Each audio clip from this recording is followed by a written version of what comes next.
Hey everyone, thank you so much for being here today. My name is Denise. I'm also known as Hey Wig Sister on Instagram and Facebook. Today I'm here to bring you a wig review in partnership with TressAllure.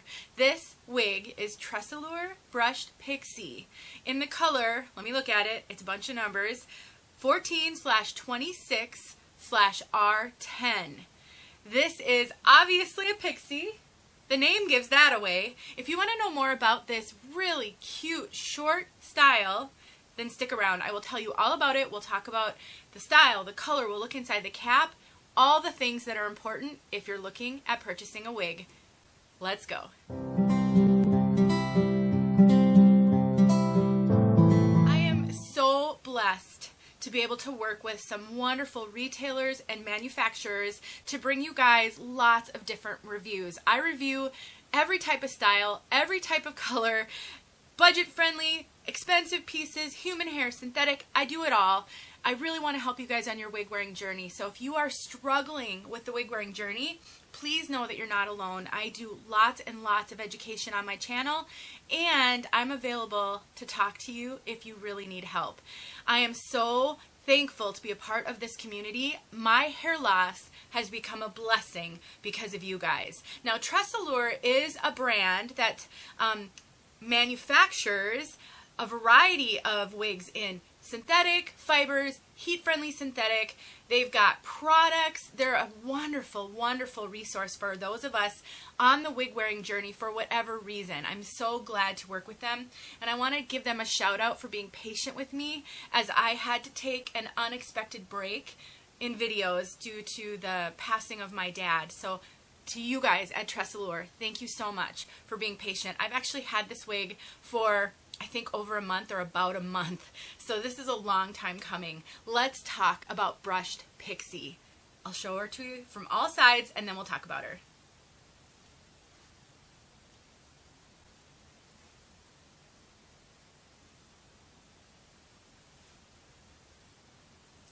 Alright guys, I know that short wigs are not everyone's cup of tea, but if you aren't typically a short wig wearer, I want you to stick around because I'm going to talk a little bit about styling with short wigs and how it can make all the difference. Short wigs can be so beneficial for a variety of reasons. In the summer, if it's super hot out, getting all of the hair up off of your neck can be really cool. In the winter, they can be fabulous for wearing with turtlenecks and scarves and just high-necked shirts in general.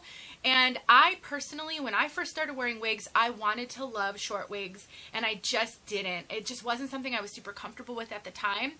But over the course of my wig wearing journey, I've learned how to work with all different types of wigs and lengths to make them work for me. So if you are new on the wig wearing journey, don't write off short wigs just because you've never really had short hair. I think there can be a lot of benefit to them. This one is no exception. So let's talk about this wig. It's got a lot of volume here on the top. As you can see, even from my profile, this is not one of those super flat to the head pixies. It absolutely has got a nice kind of lift here. And I believe if you use TressAllure Wig Wax, which I will show you, you can get yourself even more volume and get this really spiky. Right now, I don't have any product in this. I've done nothing to it. This is straight out of the box. So keep in mind, if you get overwhelmed by hair a lot, and having a lot of volume on the top is difficult for you because you've had thin hair all your life, or you've been losing your hair for a long time, or you've just never really had voluminous hair, this one might take some getting used to, but I'm going to show you a styling hack toward the end that might make all the difference in making a wig like this wearable and giving you the confidence to try it. Now, we have got a fairly short nape at 1.75 inches. I'm going to turn around and show you the nape again, and what I want you to think about, and I always tell my wig sisters this, if you are looking at a wig that has a 2-inch nape or shorter, you really, really have to be aware of your hairline. Even if you don't have a lot of hair, you might have a short hairline in the back, and that hairline can stick out on a short wig with a short nape. So let me just make sure I've got it situated. So right there, that's what I'm talking about when I'm talking about the nape. And when I take this wig off, I'll show you how I hack my hair so that I can wear short wigs like this. But even with my hack, I think right here is where I'm at the most risk of showing my bio hair. So just keep that in mind. You'll learn as you go through this journey what works for you and what doesn't, but that's a trigger for you to really think about your own hairline in the back. So 1.75 inch nape, and then the rest of this is about 3.5 inches. So this fringe is 3.5 inches. The crown is 3.5 inches. When your fringe and your crown are the same, that tells you that you've got some layering, and that's what we have going on here. Now this wig has a machine made, or otherwise known as a basic cap. That does keep the price point down on this one because you don't have a lace front, you don't have monofilament. Those cap features are hand tied and they can make a wig more expensive. On a piece like this that has a really full and defined bang and all of this volume, those cap features are kind of wasted on it because you can't really see them. So it's nice that they left them off so that you could keep the price down on this. Let's take a look inside this cap and I can tell you what I mean by machine made or basic cap if you're new to the wig wearing journey. This is what a basic cap looks like. So they'll look a little bit different, but generally you've got some sort of flowery material in the front. They hide permatease underneath that, and then you've got wefting in the back.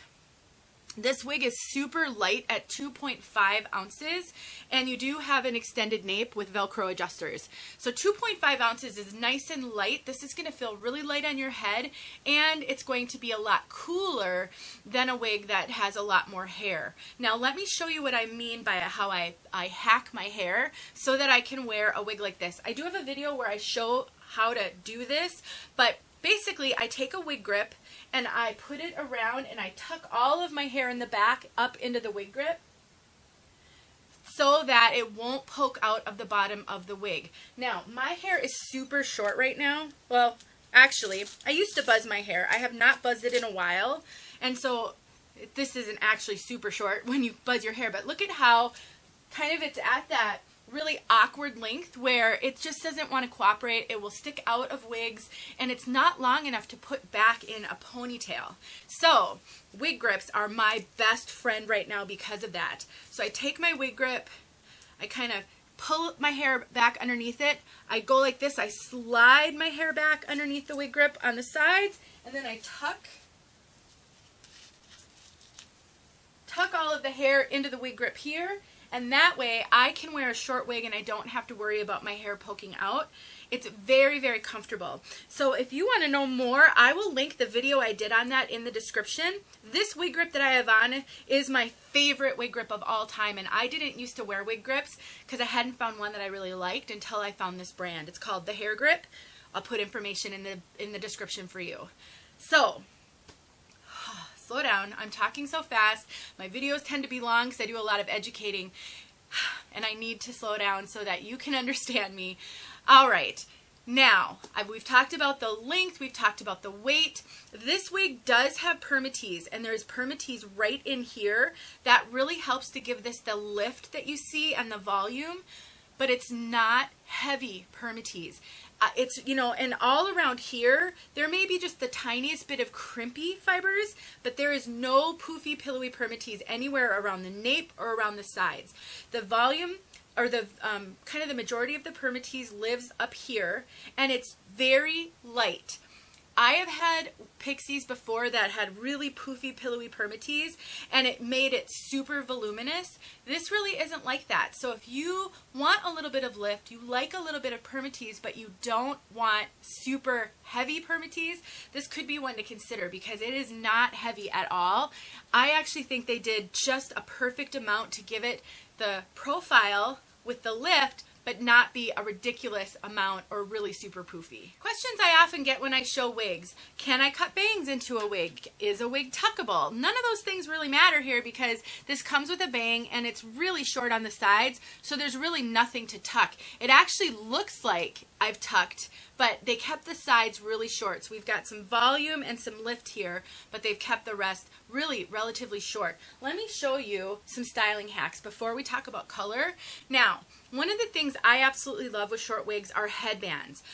Some of my favorite headbands are these cloth covered headbands that look like a bandana, and they work so awesome with wigs. They're so easy to wear. And they're tight, they don't squeeze my head at all, but I loved to just stick one on, and then you can kind of arrange the hair however you want it to lay. But one of the great things about a headband like this is, did you notice how it tamped down some of that volume? If you have a wig, it doesn't have to be short, it can be any length, but if you have a wig and it's voluminous on top and you're struggling with the volume, I encourage you to try a headband. They really do make a huge difference, change up the look completely, but they can make that transition for you into maybe a fuller piece a little bit easier. I will link in the description this headband as well as my Amazon store where I have a whole bunch of other headbands linked. You don't have to use these. You can use any headband. You can use a bandana, whatever you have on hand, but I want you to be empowered to try some styles that maybe you're not so sure that are going to be great for you, but knowing that you can style them might give you that permission and the courage to try something a little different. Now, TressAllure wigs fit really generally pretty true to average. I have a 22-inch circumference, and this piece is fitting me super comfortably. Let me double check where I've got those adjusters. So I do have it cinched in very slightly, and with the wig grip on my head, that does make a difference. So let's take the wig grip off just for the sake of assessing fit. Yep, so I could cinch this in just a little bit more, and it has a ton of stretch, like really a lot of stretch. So, and as you can see, my hair is poking out, but it doesn't matter because we're just talking about fit right now. So, let's talk about, if you struggle with wigs being a little bit too big for you, a wig grip can really help that. It adds just the slightest little bit of extra underneath, and it can really make it fit really well, and it can keep it really secure. So I would say that this is fitting really true to average. I do get some extra cap up here, which is really typical for me because I have a very petite over the top of my head. I will link list all of my measurements in the description for you. What I encourage you to do is compare my measurements to yours. Knowing that I have this cinched in a little bit, there is a lot of stretch. I get really good coverage. I mean, this comes right down kind of in front of and below my earlobe, which I really appreciate because it gives me good bio hair coverage on the sides, and it's super comfortable. I would say true to average, up to a 22¼ with no problem. And if you are very average over the top of your head, I think that's going to be just fine for you. Again, compare to my measurements in the description. All right, let's talk about color. This color is a rooted warm blonde. So we have got a 14 as a base color. A 14 is a dark blonde. Sometimes it's ashy, sometimes it's warm. It really will depend on the manufacturer and their application of the color. And then we have a 26, which is a golden blonde that is a little bit on the kind of leaning towards strawberry blonde. And then we have a root of a 10. That's the R10 at the end. Now, when we think about the color code chart, and I will link a blog post that I wrote with the color chart and all of the information on color. In case you're new to this, you can learn a little bit about these color codes. So the brunette kind of end of the chart goes from a 2 to a 12. So a 2 is the darkest brunette and a 12 is the lightest brown. And we have a 10 here. So this root is a very light-ish kind of medium light brown, and they do it more of a shadow root. So it may look dark right here. The reason for that is multiple reasons. Number one, I have tons of light on me to allow the camera to really pick up all the nuance of this, everything I'm showing you. And that can sometimes make wigs look a little darker or the rooting look a little darker. Number two, when you've got a brunette next to a blonde, that does make the brunette look a little bit darker. So I want you to know this isn't a dark root. It's almost the lightest brown they could have used. So kind of keep that in mind. Rooting can be very natural looking. It can also help if you are a natural brunette to make the transition to blonde, because you can help, it'll match your eyebrows a little bit better. If you have a little bit of bio hair that you're having trouble hiding, it can blend a lot better when a wig is rooted. I always go for rooted blondes because it does just feel more natural to me. And if my bio hair sticks out a little bit, it's not a problem because it'll blend with that rooting. Now the 14 on this one is a warm kind of dark blonde. Let me go back to this. So a 14 is on the edge of brunette and blonde. So sometimes a 14 can look like a really light brown, and sometimes it can look blonde. So what I think they did here is they really did a good job of blending the 14 and the 26. And so what we have is an incredibly warm blonde that has a lot of kind of almost auburn tones in it. Not quite auburn because that's, you know, a lot more brown, but it definitely has some of the strawberry, reddish, kind of blondish tones. Like they said in their description, it's red blonde with gold blonde highlights on a medium brown root. So I definitely see this as being a warm, almost strawberry color. And then there's that root for you guys. And every now and then you can see a little bit of a lighter color, like right there. So it is dynamic, but it's not like a heavily highlighted color at all. It's definitely very warm though. There's no ashy tones in this at all. You know, I think the reddish tones in here kind of prevent it from looking very yellow, but I do think this might pull some yellow blonde in some lighting. Let's get outside so that you can see this color outside, and I'm going to tack on a little bonus at the end, show you a little bit more styling, and I'll show you how TressAllure wig wax can give you some great kind of spikiness on this if you really want to have fun. TressAllure wig wax is one of my all-time favorite styling products. If you have not heard of it, I want to encourage you to go watch my review, which I will link in the description. I love it. I think it's worth every penny. It is the best styling spray for wigs I've ever tried. All right, guys, let's get outside. Thank you once again to TressAllure for sending me this so I could show it to all of you guys. I really appreciate you guys. All of you on this journey have made a huge difference, and I am so grateful. Let's get outside. All right, friends, here we are with this beautiful color outside. It's so hard this time of year because we have so much snow. I mean, just look at that. Let me walk over here and see if I can get some sunlight. Sorry for the shaking, but let's see if I can get, there we go. There's just so much snow. We've had probably 3 feet.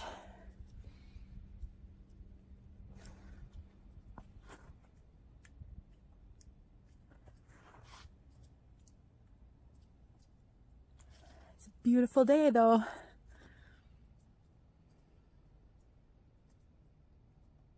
So make sure you guys are getting a good look all around.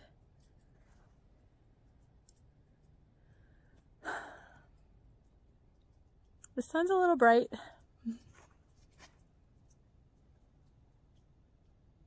Okay, one more up close.